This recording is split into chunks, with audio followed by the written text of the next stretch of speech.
అందరికీ నమస్కారం అండి. వైఫ్ ఆఫ్ సూర్య కథకు స్వాగతం. ఈ కథను పూర్తిగా వినిన తర్వాత మీకు నచ్చినట్లయితే తప్పకుండా లైక్ చేయండి. అదేవిధంగా సబ్స్క్రైబ్ చేసుకుని మన ఛానల్ని ఎంకరేజ్ చేయవలసిందిగా మనస్ఫూర్తిగా కోరుకుంటున్నానండి.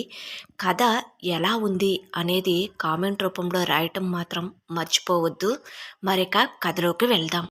రాజారావు చందు వాళ్ళ పేరెంట్స్తో మాట్లాడిన తరువాత నెక్లెస్ తీసుకుని ఇంటికి వెళ్ళిన రాజారావు తిన్నగా మేడపైన ఉన్న బెడ్రూంలోకి వెళ్తాడు.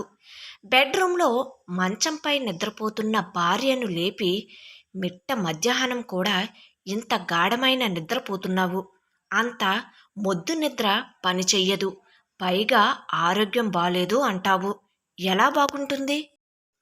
ఇంట్లో పనులు చేసుకుంటే ఆ బద్ధకం తగ్గుతుంది అని రాజారావు అంటూ ఉండగా, అవును మరి, ఇంట్లో పనులన్నీ మీరు చేస్తున్నారు కదా, నేను ఖాళీగా తిని నిద్రపోతున్నాను, మాట్లాడటానికి కూడా ఒక హద్దు ఉంటుంది, ఎప్పుడు చూడు చిర్రుపుర్రుమంటూ ఉండటం తప్ప 25 సంవత్సరాల వివాహ బంధంలో ప్రేమగా మాట్లాడిన పాపాన పోలేదు అంటూ మనసులో అనుకుంటూ చూస్తూ ఉండిపోతుంది ఆమె. హే పిచ్చి మొద్దు అని ఆమె భుజంను తట్టగానే ఉలిక్కిపడిన ఆమె, ఆ ఏవండి, నా పిచ్చి నిద్రమండా అంటూ చెరిగిన తలను చీరను సవరించుకుంటూ అడుగుతుంది ఆమె. ఆ ఏముంది, ఓ నెల రోజుల నుండి నీ ఏడుపు చూడలేకపోతున్నాను అని తన జేబులో ఉన్న నెక్లెస్ను తీసి ఆమెకు ఇస్తూ అంటాడు. ఆ ఏమండి, నేను నమ్మలేకపోతున్నాను అని ఆశ్చర్యంతో అంటుంది ఆమె. ఎలా దొరికిందండి, ఎక్కడ ఉంది అని అడుగుతుంది. అప్పుడు జరిగిన విషయమంతా భార్యకు చెబుతాడు రాజారావు. నాకు చాలా సంతోషంగా ఉందండి, నాకు ఎంతో ఇష్టమైన నెక్లెస్ ఇది, నాకు కాబోయే కోడలికి ఇవ్వాలి అని నేను ఆశపడ్డాను, కానీ అది ఇంక దొరకదు అని నా ఆశ అడి ఆశ అవుతుంది అనుకున్నాను, కానీ నిజంగా చందు అదృష్టవంతురాలు కదండి అంటూ భార్య అంటుండగా ఆ మాటలు విన్న రాజారావు ఒక్కసారిగా ఈరోజు చందు వాళ్ళ పేరెంట్స్తో జరిగిన సంభాషణను గుర్తు చేసుకుంటాడు.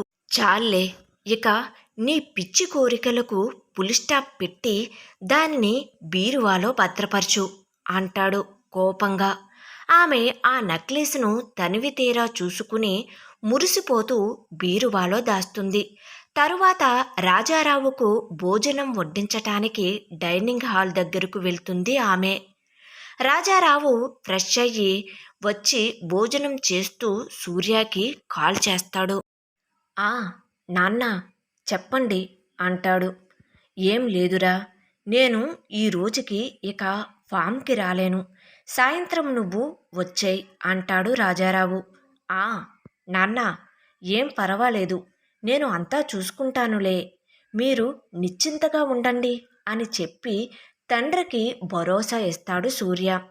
ఆ సరే సూర్య అని రాజారావు అంటూ ఉండగా, నేను మాట్లాడతానండి, తిన్నాడో లేదో అడుగుతాను అంటూ ప్రక్క నుండి అంటుంది భార్య. కానీ ఆ మాటలను పట్టించుకోని రాజారావు కాల్ కట్ చేస్తాడు. అయ్యో పెట్టేశారా అండి, నేను ఇంకా మాట్లాడదాం అనుకుంటున్నాను అంటుందామె. ఏం క్యారేజ్ పంపావుగా, మరి తినకుండా ఉంటాడా, సాయంత్రం వచ్చిన తరువాత తీరిగ్గా మాట్లాడుకుందురులేండి అమ్మ కొడుకులిద్దరూ అని అంటూ భోజనం కానిచ్చి బెడ్రూంలోకి వెళ్ళిపోతాడు. అతడి భార్య కూడా డైనింగ్ టేబుల్పై ఉన్న వాటిని అన్నిటినీ సర్దుకుని ఆమె కూడా బెడ్రూంలోకి వెళ్ళేసరికి మంచంపై అడ్డంగా పడి నిద్రపోతున్న భర్తను చూసి, మరి నన్ను ఇందాక ఎన్ని మాటలన్నారు, ఇప్పుడు మీరు చేస్తున్న పని ఏంటి, ఆ నిద్రపోవటం చూడు కుంభకర్ణుడిలా అంటూ నోటిలో గొనుగుకుంటుంది. నిద్రలో ఆ మాటలు విన్న రాజారావు, ఆ ఏంటే అంటున్నట్టు ఉన్నావు అంటాడు. ఆ ఏం లేదండి, కాళ్ళు పట్టమంటారా అంటున్నాను అంటూ కవర్ చేసుకుంటుంది ఆమె. ఆ సరే అన్నట్టుగా తన కాళ్లను ఊపుతాడు రాజారావు. ఆమె అర్థం చేసుకుని వెళ్ళి భర్త కాళ్లను ఒడిలో పెట్టుకుని నొక్కుతుంది. రాత్రి భోజనం చేసిన తరువాత చందు నుండి వచ్చే మెసేజ్ గురించి ఎదురు చూస్తూ ఉంటాడు సూర్య. ఇంతలో చందు మెసేజ్ చేస్తుంది. ఏంటి, ఏం చేస్తున్నావు? భోజనం చేశావా అంటాడు. లేదు, ఇప్పుడు నీ బుర్ర తింటాను అంటూ కొంటెగా సమాధానం చెబుతుంది చందు. మరి నువ్వు అని అడుగుతుంది. నేను నీలా కాదులే, చక్కగా మా అమ్మ చేసిన నాన్ వెజ్ కర్రీస్ వేసుకుని తిన్నాను అంటాడు.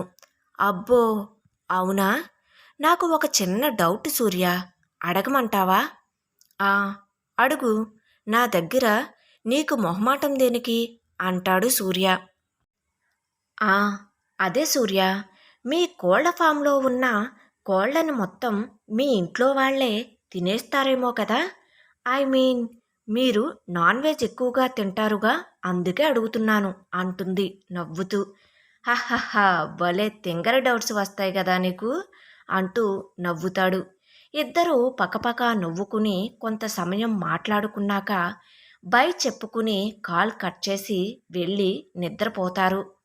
ఆ రోజు ఉదయం చందు నిద్రలేచిన వెంటనే తన గది నుండి బయటకు వస్తూ పనికి వెళ్ళని వాళ్ళ నాన్నను చూసి, ఏంటి నాన్న, ఈరోజు పనికి వెళ్ళలేదు? ఒంట్లో బాలేదా ఏంటి అంటూ తండ్రి భుజాల చుట్టూ చేతులు వేసి అడుగుతుంది చందు.